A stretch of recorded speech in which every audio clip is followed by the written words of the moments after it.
អតីតកាលបណ្ដាលឲ្យចិត្តមិនស្ងប់ចង់ឲ្យគ្រប់យ៉ាងត្រឡប់ចង់ឃើញមុខលោកពុកមានគុណអតីតកាលពុកខំលីសែងរែកពុនគ្រប់យ៉ាងពុកទ្រាំអត់ធន់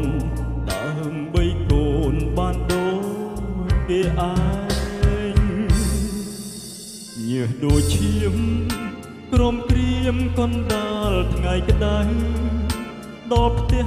មិនថាយប់ជ្រៅពុកតែងនៅណែបនិតប្រឡាញកូននៅតលងលក់ព្រោះតែសំលេងលោកពុកបំពេឲ្យពីលងវងវែងក្រំស្បៃរាត្រីតែពេលនេះឃ្លាតលោកពុកបាត់ពុកឆ្ងាយពីភក្រាបាត់ពុកទៅណាមិនស្ដីកូនស្រែកហើយរកលោកពុកទ្វីបលោកមិនប្រណីទៀមទាមកផ្ដាច់និស័យឲ្យឃ្លៀ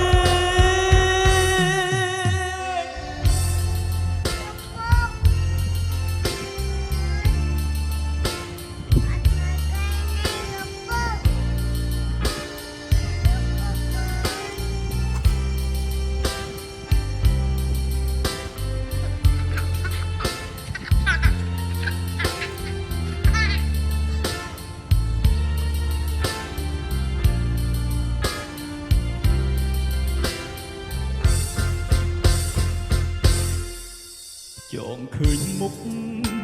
ចង់ឃើញពុកនៅចិត្តកូនពាក្យពេចន៍បំពេលលួងលោមធ្វើឲ្យកូនតែងនឹកស្រណងមានថ្ងៃនេះដោយសារគុណពុកសន្ទុះទូលមានអប់រំកូនប្រុសឲ្យដឹងខំលឺធំដឹងក្តីតែពេលនេះឃ្លាតលោកពុកបាត់ពុកឆ្ងាយពីភក្រាបាត់ពុកទៅណាមិនស្ដី